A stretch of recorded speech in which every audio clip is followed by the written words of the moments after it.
firman Tuhan yang menjadi renungan pagi hari ini tanggal 19 Januari 2024, kitab 2 Samuel 10 ayat 1 sampai 5. Perikopnya, Daud berperang melawan Bani Amon dan orang Aram. Sesudah itu matilah raja Bani Amon, dan Hanun anaknya menjadi raja menggantikan dia. Lalu berkatalah Daud, aku akan menunjukkan persahabatan kepada Hanun bin Nahas, sama seperti ayahnya telah menunjukkan persahabatan kepadaku.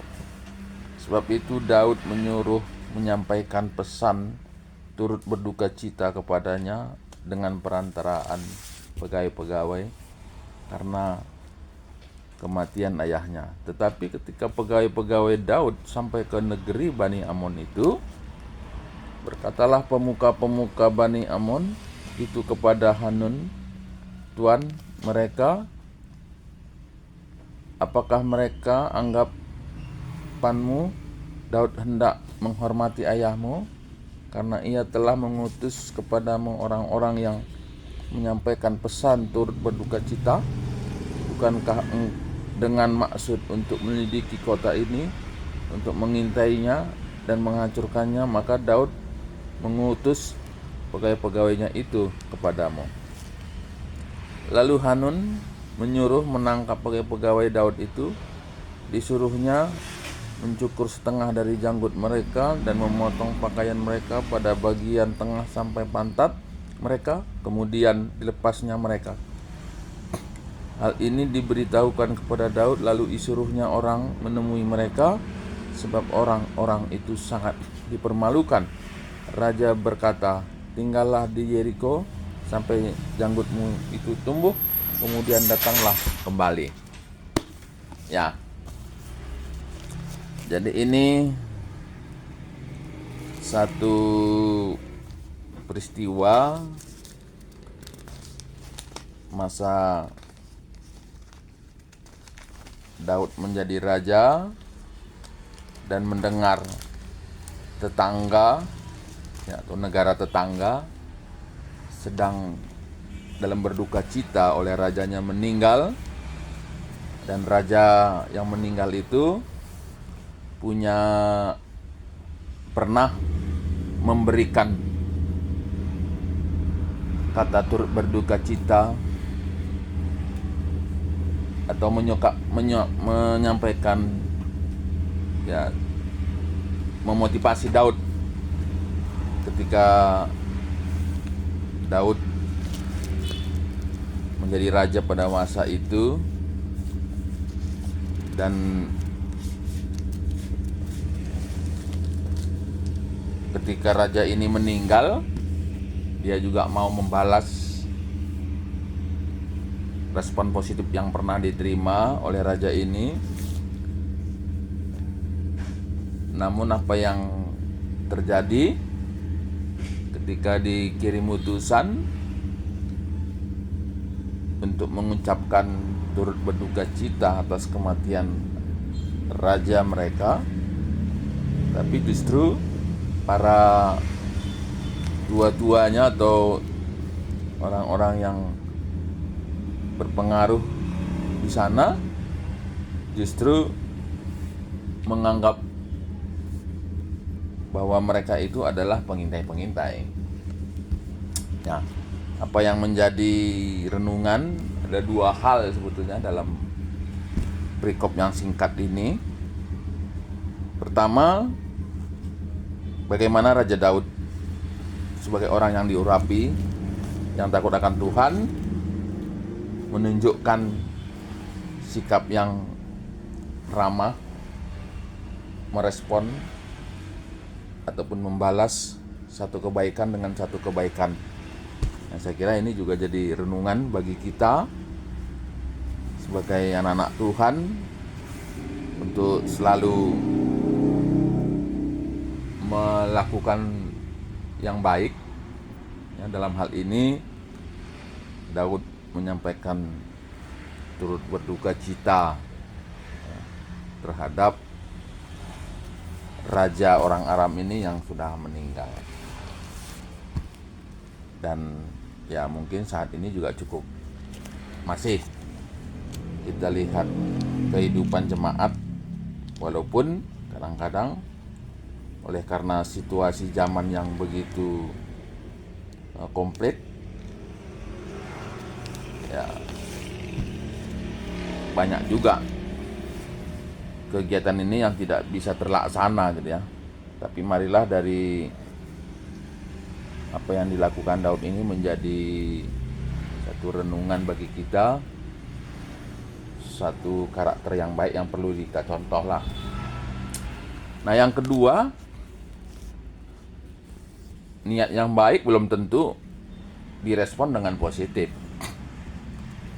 Ya, niat yang baik belum tentu direspon dengan positif, apalagi kalau niatnya buruk, ya pastilah.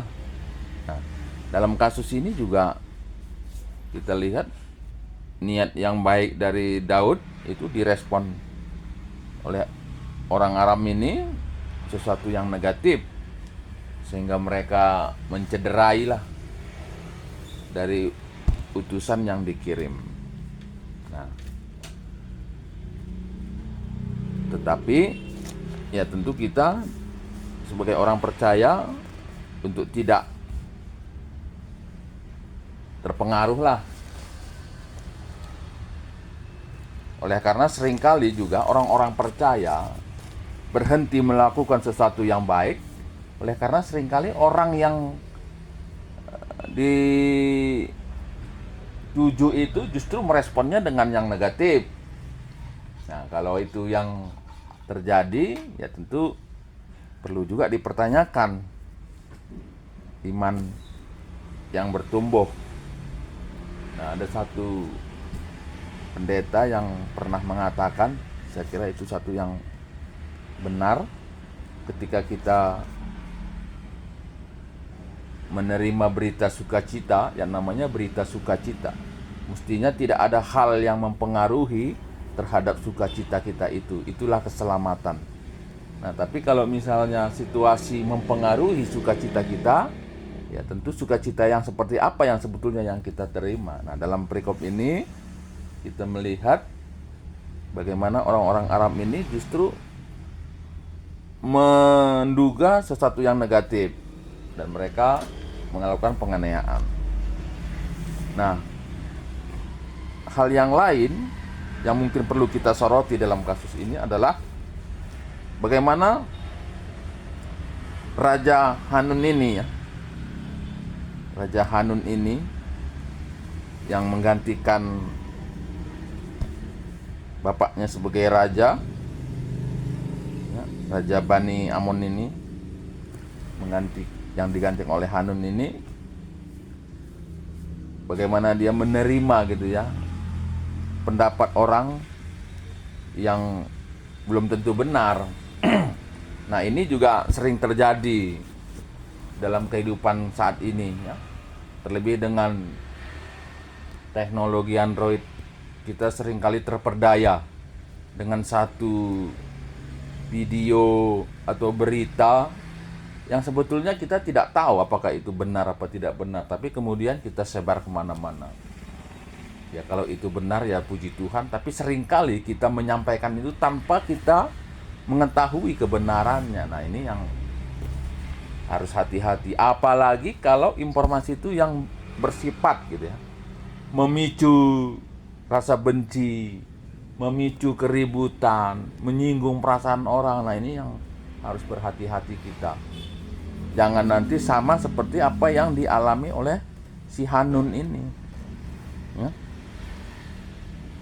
Hanun ini, Hanun anaknya Raja Bani Amon ini ya.